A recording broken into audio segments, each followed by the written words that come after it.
They say you can feel a man's madness if you look close enough at his brushstrokes. But what if those brushstrokes were screaming at you from across time, begging you to understand a pain so deep it nearly swallowed him whole? Most people don't know this, but Vincent van Gogh didn't even pick up a paintbrush until he was 30. 30. By then, he was already a failed art dealer, a failed teacher, a failed preacher. Everyone around him saw him as unstable, a burden, a ghost drifting from town to town, clutching a Bible in one hand and his loneliness in the other. Imagine that. You're 30, broke, alone, with a mind that won't stop spiraling, and the only thing left to do is to paint, because it's the only thing that keeps the voices quiet. When he finally started painting, it wasn't beautiful at first. It was desperate. Thick, violent smears of color, like he was trying to tear the world open to find something worth living for. His family thought he was a failure. Strangers thought he was a lunatic. And maybe he was. Because inside Vincent's mind, there was this storm, this endless chaos he couldn't calm, and every canvas was just him trying to survive another day. Then, the asylum. Saint-Remy. The place people go when the world decides they're too broken to be outside. The walls were thick, the air smelled of medicine and cold stone, and the nights were long, dark, and too quiet. But from his window, Vincent could see the sky, and that sky became his escape. Imagine lying in a small, creaking bed, hearing other patients screaming through the halls, and all you have is a tiny window to the world you're no longer part of. But for Vincent, that window was everything. One night, he looked out and saw the stars swirling, the moon bleeding yellow, the cypress trees clawing at the sky like black flames. His mind was in chaos, but in that chaos, he saw beauty. Or maybe he saw himself reflected in that violent sky. That's when he started painting the Starry Night. Thick swirls of blue, almost like waves crashing, stars pulsing like burning eyes, a village sleeping under a sky that was alive with something you can't quite name. Some say those swirling skies were the storms in his mind.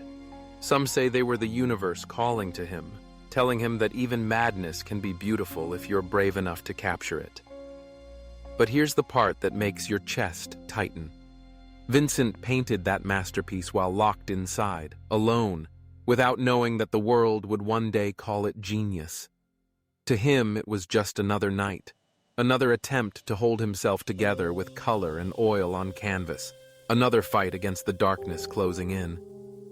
And that's the truth about the Starry Night most people don't want to think about. It wasn't painted by a successful artist admired by the world. It was painted by a man who was alone, frightened, hearing whispers that told him he was worthless, as he tried to find a reason to wake up the next morning. And as you look at those swirling stars, you might wonder, was Vincent painting the sky, or was he painting the last pieces of himself before they were gone forever?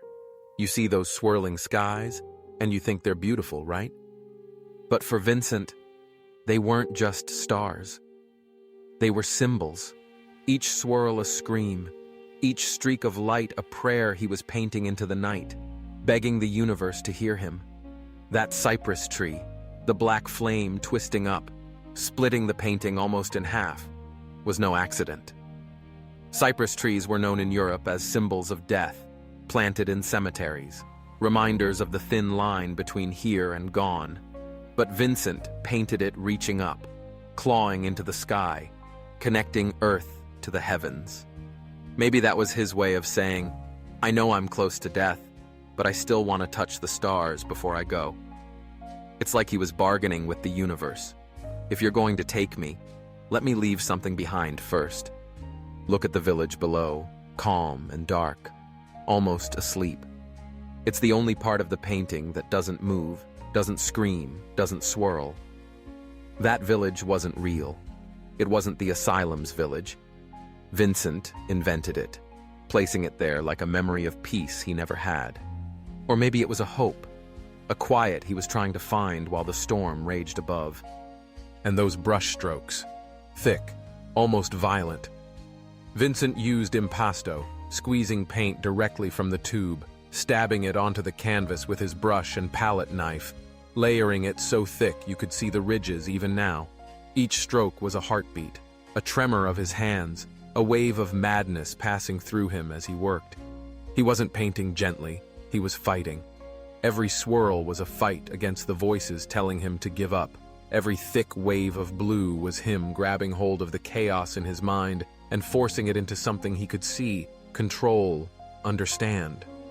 Color was Vincent's weapon. Most painters used color to imitate life. Vincent used color to survive it. He pushed blues to the edge of what blues could be, deep, consuming, like the ocean he was drowning in. He used yellows that burned bright, the stars pulsing like the last warmth in his cold world. Those yellows weren't just stars. They were hope. They were the light he was chasing, even when everything else inside him was dark. People think the Starry Night is beautiful because it's peaceful, but it's not. It's beautiful because it's alive. Because even in the middle of his collapse, Vincent refused to paint the world as still, dead, or silent. He saw the sky moving, breathing, alive with the... When Vincent painted the Starry Night, he was not trying to be famous. He wasn't thinking about museums or money or critics. He was just trying to make it to the next day, using the only language he had left, color and movement. And maybe that's what makes this painting so powerful. It's not about the stars, or the sky, or the cypress. It's about a man who was losing everything inside himself, but who still found the strength to say, "Look, the world is still beautiful, even when it's breaking me. Every thick line of blue is a scar. Every star is a gasp of hope. Every swirl is the chaos inside all of us, turned into something that can outlive us." Vincent didn't get to see what his painting would become. He didn't get to see people stand in front of it, tears in their eyes, feeling seen by a man who died alone. But maybe he didn't need to see it, because the night he finished that painting, for just a moment, the chaos made sense and the darkness wasn't as heavy. That's the truth about the Starry Night. It's not just a painting you hang on your wall. It's a man's last conversation with the universe, a reminder that even in madness, you can still leave light behind. They say that when Vincent died, he thought he was a failure.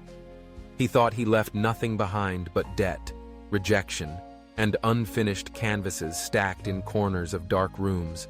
He died believing his madness was pointless, that the world would never understand the storms he painted, that his fight was for nothing. But the world wasn't done with Vincent. Years after he pulled that final trigger, people started to find his work, dusty and hidden, the thick paint cracking under the weight of time. They saw the colors, the movement, the way the sky seemed to be alive, and for reasons they couldn't even explain, they felt something move inside them, something they thought was dead, something they had forgotten how to feel. The Starry Night changed the world not because it was pretty, but because it was honest. It was the first time people saw a painting that didn't just show what the world looked like, but what it felt like to live inside chaos, to stand at the edge of your own mind and still find the courage to see beauty in the swirl of it all. And maybe that's why it heals people even now. You walk into a museum, you stand in front of that painting, and you see those stars pulsing, that sky moving, that black cypress clawing towards something higher, and for a moment, you remember that your chaos doesn't mean you're broken. It just means you're alive. People who are battling depression, anxiety, grief, heartbreak, they stand in front of the Starry Night and they see themselves. They see their own storms, their own endless nights, and they see that even in the middle of that darkness, there can be light. Because Vincent painted his madness, his loneliness, his desperation, and turned it into something that still gives hope to people who think they're alone in their chaos. And maybe that's the greatest miracle of this painting. It tells you that your storms don't have to be the end, that even your mess, your confusion, your fear, can become something beautiful if you're brave enough to keep living, to keep fighting, to keep creating. That the chaos inside you doesn't have to drown you. It can guide you if you let it. Vincent didn't live to see the lives he would touch, the tears people would shed standing in front of his swirling sky, the quiet moments when someone hurting would look at those stars and decide to hold on for one more day. He didn't see the children who would find their love for art in his brushstrokes, the adults who would find comfort in his colors, the people who would tattoo those swirling stars on their bodies as a promise to themselves that they, too, can find beauty in their madness. So when you look at the Starry Night, don't just see a painting. See a man who was breaking, who was lost, who thought he was worthless, turning his pain into light. See a reminder that your chaos, your struggles, your sleepless nights can become something that outlives you, something that touches people you will never meet, something that whispers to someone years from now, "You're not alone. Your chaos is not the end. There is beauty even here."